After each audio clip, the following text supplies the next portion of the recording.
The movie is a horror movie of sorts. It gets really fucked up towards the last half an hour, give or take. Really fucked up. If you are having a bad day, it might be your final straw. If you're having a good day, you won't anymore. You are about to enter the courtroom of the Honorable Judge KennieJD. Does she have any movie critic experience? No. Does she have any authority? No. But they gave her a show anyways. The movies are bad. The cases are good. The rulings are final. This is In Defense of. Hello, and welcome to another episode of In Defense of, a More Butter production. I am your host, judge, and jury, KennieJD. And on this here podcast thingy-jiggy, get jiggy with it, that we do, I talk about movies that got either poor ratings or poor box office monies, did poorly at the box office. And I decide whether or not they deserved them.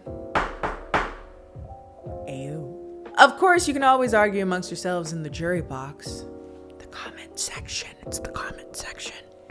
In case you didn't know, it's the comment section. And you can also recommend more movies that you would like me to check out, to defend, if you will. Last time we were here, we talked about Geely. It was like a companion piece to a video I actually did on my own channel, but it's also its standalone IDO, so you can watch it without watching my video on mine, but it's like, they go together. They're a piece, an art installation, if you will. So if you'd like to check that out, that'll be on More Butter. This week, we're talking about Mother, 2017. I have been planning, if you will, to watch this movie for a very long time, because I remember hearing how bad it was. So I was curious to see, what was it about the movie that made people hate it so much. Now, having seen it, I know. I get it. I get why you go. I know why y'all don't like this movie.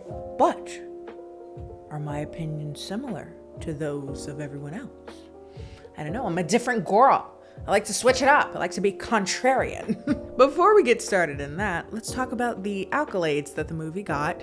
Mother, it's stylized with the exclamation point at the end. So if you're ever trying to look it up with Mother.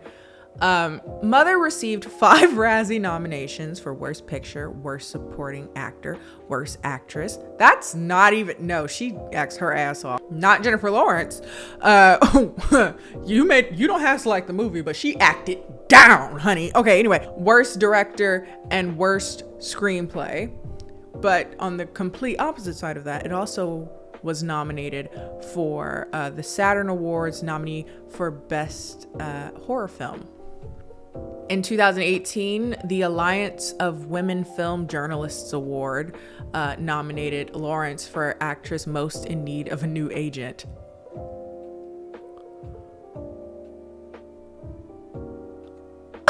Also, from the same awards, director Darren Aronofsky. I got it this time. That didn't count. The fuck up the first time didn't count. Darren Aronofsky's nominated for Hall of Shame.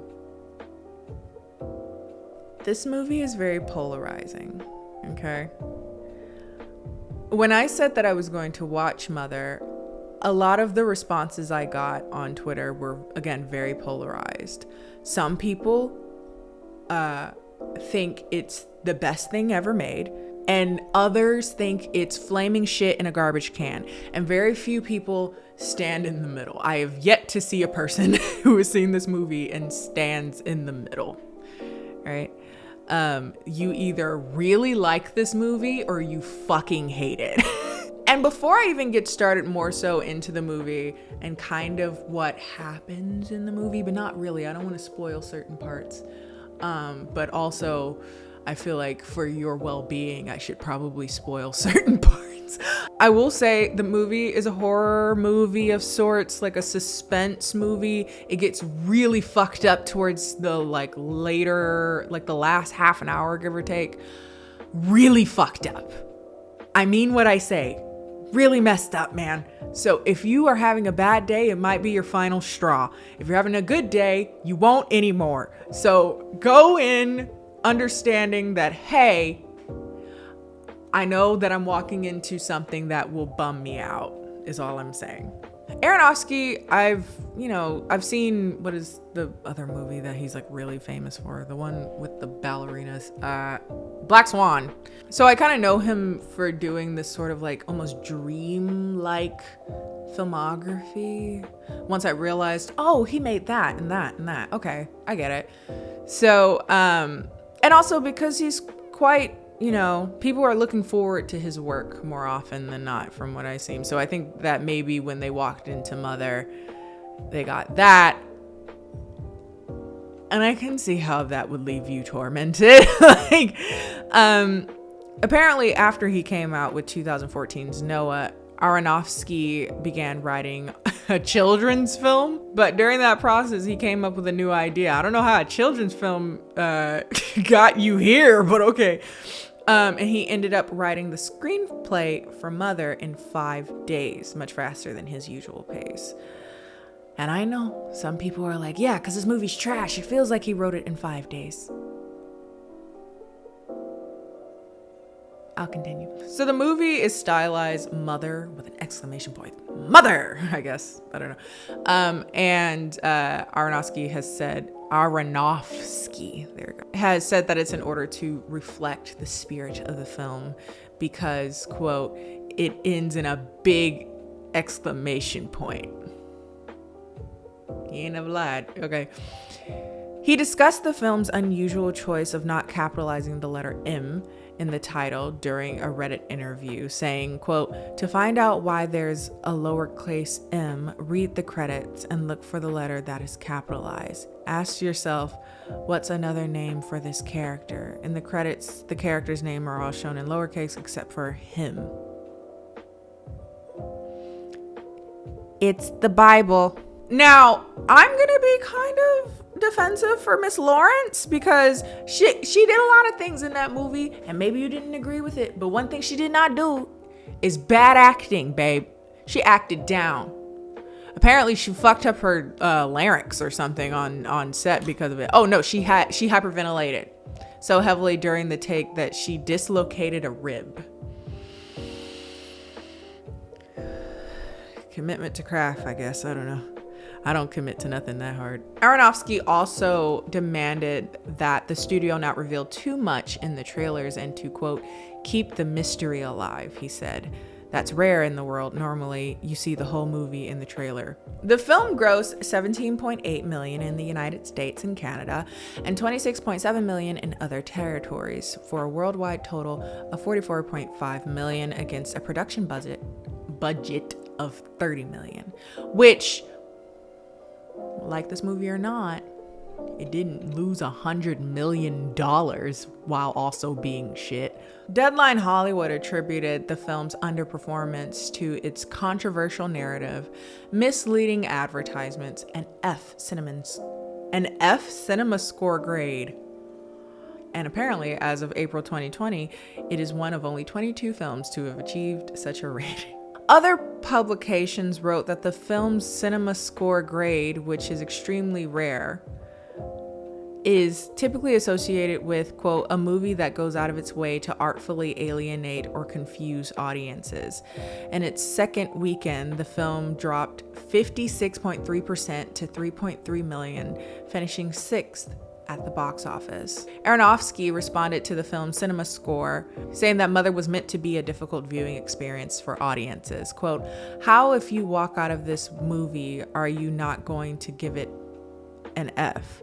We wanted to make a punk movie and come at you. And the reason I wanted to come is because I was very sad and had a lot of anguish and wanted to express it. Critic reviews, it got 68 from critics, on the tomato meter and 51 from audiences. Mother is what happens when a dude has an idea he thinks is brilliant and no one checks him on it. Aronofsky wants Mother to have the intensity and inner logic of a sweaty nightmare, but it's a fake cinematic fever dream, the kind made by a director so self-conscious that he's always checking his own temperature. When you eventually see this, you may hate it, but you can't say it isn't brilliant. That's a tomato from Jordan Hoffman.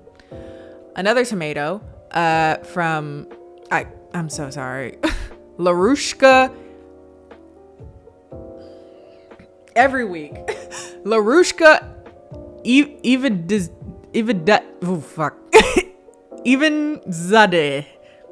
Yeah. Ultimately, you may be left pondering not so much the allegory as to why Darren Aronofsky would want to push not just his audiences, but his girlfriend through such an extreme ringer. I can read. Okay. Synopsis. Academy Award winners Jennifer Lawrence from Silver Linings Playbook and Javier Bardem, No Country for Old. That's where I knew his face from. That's the No Country from Oh Man, weird ass looking dude. Okay, I got it. Deliver unforgettable performances and Academy Award nominated Darren Aronofsky's Black Swan praised opus. The film shattered audiences and critics around the world. It's been called, quote, darkly exhilarating, from Justin Chang from the Los Angeles Times, and Aronofsky's most daring film yet by Ben Kroll of IndieWire.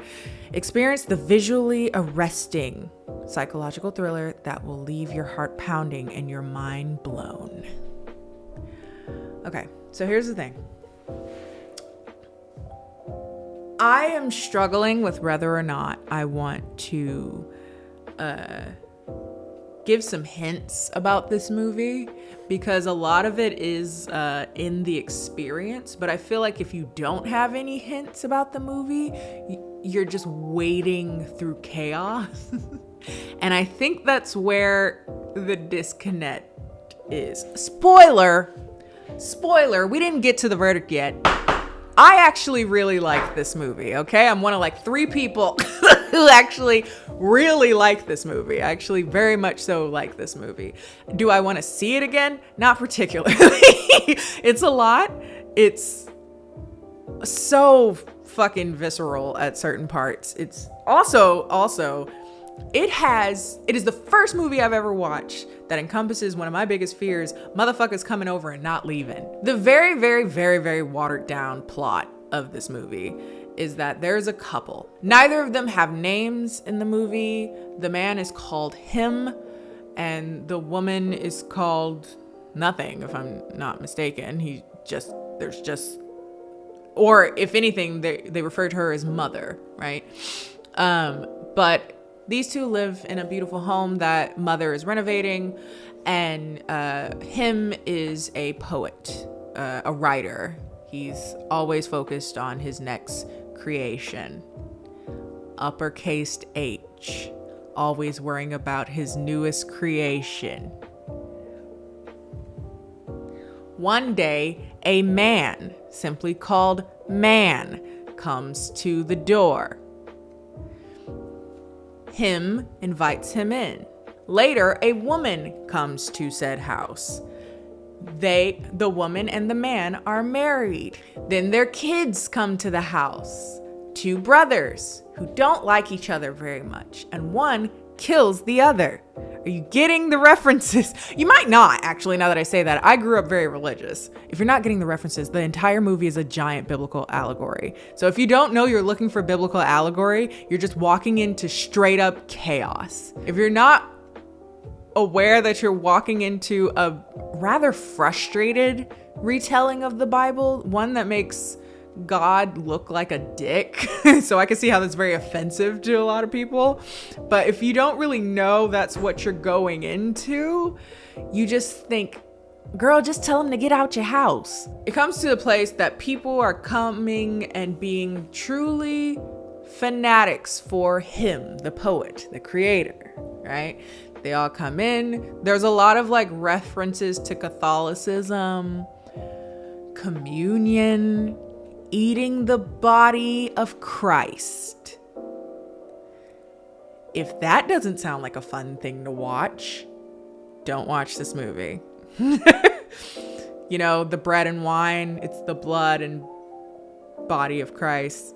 I guess that's a pretty good hint. If you don't want to see people eating the body of Christ, I wouldn't watch this movie. But I feel like it's only right to give you at least a little bit of context of what is happening. Otherwise, I think the movie's so much of a shock to the system that it just feels like chaos for no reason. It just felt like you shat on a piece of paper and you're just trying to see, like, what can I do to, like, confuse you and fuck you up the most? What can I do to, like, send Jennifer Lawrence into a psychotic break or something, like, which I don't, please stop doing that to actresses and actors on set, babe. They can get a shot without literally going into a mental breakdown. Like, they are trained to act, babe. They don't have to nearly kill themselves to get a shot, especially on a movie that you knew would be a 50-50 chance people will like it. Okay. I'm sitting here deciding whether or not I want to go into a full analysis, but I feel like that undermines you watching the movie. But I also don't recommend watching the movie not because it's not good, especially if you have these kind of like points of references to be like, oh, I get what you're saying. I get what you're doing here. That's an interesting, that's a certainly a choice to make in the representation of God. Like, you're gonna make people mad with that one. It was one of those movies where I was just like, I feel empty. I don't know how I feel about this movie. And then like 15 minutes later, I was like, you know, that movie made me so anxious in a way I've never felt before. I may like it. Yeah, I'm one of like 6 people that were like, it's actually a very good movie. It's a lot to the system. So I can get why people wouldn't like it for a lot of reasons. One, they don't know what references we're supposed to be looking out for, and you have nothing to prepare yourself for that. Let me just spoil it. Somebody, if you don't want to be spoiled, don't listen to me, but also you won't hear some very important trigger warnings, I think. So decide, do you want to just possibly be really fucking triggered, which I don't recommend, or do you want to be spoiled? There's no way to separate those two with this movie. I'm very sorry. The husband represents God. The wife represents Earth, Mother Earth, and also the house itself represents Earth. Like, she is the mother of Earth. She builds Earth. She is repairing Earth. She's making it beautiful. She's making it lively. It is her place. And the husband God just kind of neglects her because Earth isn't important. It's simply where he plans to house his people, humans, right? The first man comes in, Adam. The first woman comes in, Eve. Their children come in, one killing the other, Cain and Abel. You get me? So then we slowly get more and more people who are followers of God, but they completely and utterly disregard the home or the earth in so doing. This tension, this is very watered down, but the tension between people, like humans, and earth grows to a fever pitch, right? It's breaking out in war. It's breaking out in chaos. Like, people are getting shot. People are barging their way through the house, each of them trying to do in their own way what they think will be showing their devotion to the poet. That's God. The poet in the movie is God. Mother gets pregnant and has a child, a Christ-like figure. Just like Christ is sacrificed for the sins of humanity, this child is basically given, newborn, fresh out the pussy, given to a fucking crowd of fanatics, and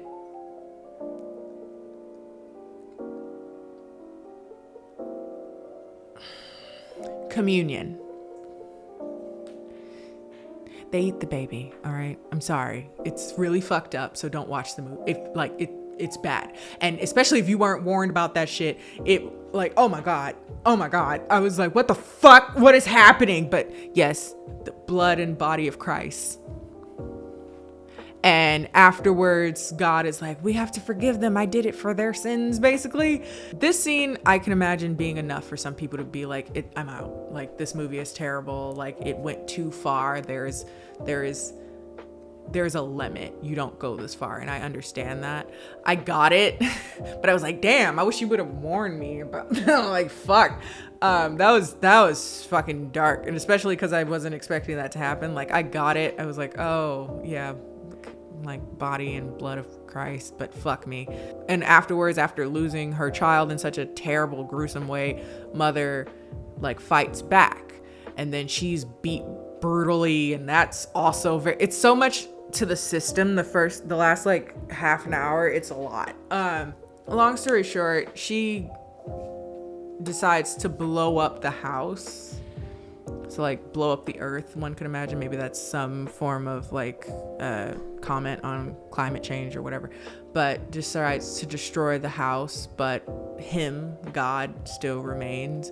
And so now there's no people in the home anymore, but earth begins anew, because the movie ends with a new mother, a new woman starting the day in the same way that the last mother did, in this like endless cycle. So yeah, that's the movie. It's fucked. Like, again, I get why people don't like this movie. One, for the baby scene is really fucked up. Two, I could see someone not liking it because they don't understand where it just feels like chaos, because you don't know where any of these allegories or references are coming from if you weren't raised particularly Christian or Judeo-Christian, or don't have that particular background information.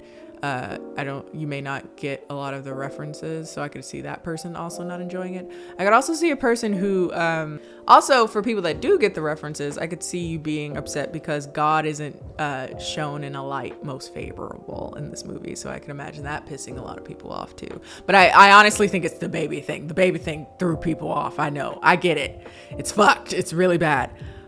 But I do think this movie is good. Like, actually, there's something masterful here.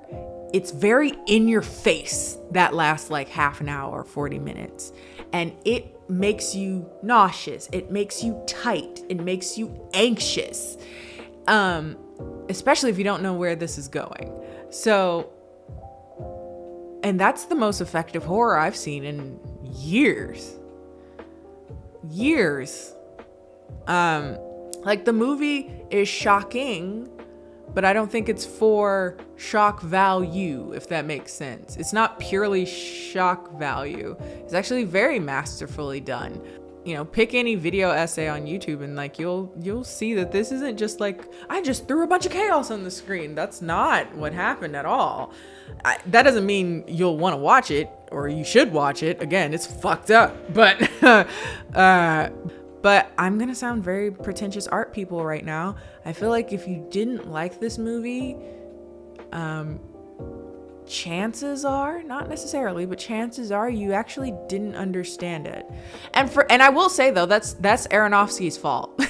He should have made that more clear to people, I guess, or maybe referenced it in some way when promoting the movie and talking about it in that way, or made it more of an upfront thing, because people thought they were walking into a normal movie. But yeah, I say that all to say this movie's innocent. It's actually a very good movie. You just gotta know what you're going into. And a lot of people didn't, because Aronofsky didn't tell people what they're fucking getting into. So they're just like, oh, I'm seeing a psychological thriller. And you see that shit, like what? I actually don't think I've ever felt like this after a movie. It's the first movie I've ever watched where I genuinely was so fucking angry and upset and pissed and anxious. Like, I was tight. Like, my body felt awful. As someone who was raised Christian, there is something that feels almost dirty, naughty about showing God in this light, in this particular way. And I could see how that could offend a lot of people, but also it's not particularly biblically incorrect. But like, yeah, it feels like a very angrily made movie. You know, you can feel that anger or that frustration, like this, a very violent, cathartic screaming on pages. I don't know much about Aronofsky. I don't know what his upbringing was like. Was it particularly religious or not? I don't know. But it feels in a very visceral way that this movie is that. So again, I liked it, but I could see a very reasonable person being like, no. The movie is very much so bemoaning humanity and how it fucked everything up and how everything was good when it was just birds and shit. You know, something mildly misanthropic. So I could see, again, that could also be like off-putting, you know? But yeah, I like this movie. And I also agree with you if you say you don't. Because the baby thing was not a bit, very much too much. I was just, babe, like seriously, when that first came on, I had to pause. Did that just fucking happen? And then I kept playing and it kept going and I paused again and I was like, that just fucking happened. Oh my God. What the fuck? What the fuck? What the fuck?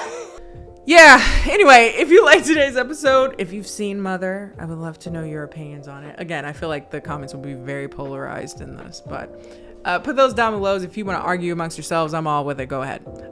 If you'd like to follow more Butter, you can like us here, follow us here on YouTube. You can also listen to us as audio podcasts over on Spotify or anywhere else that you listen to podcasts. And with that, don't forget to butter your popcorn.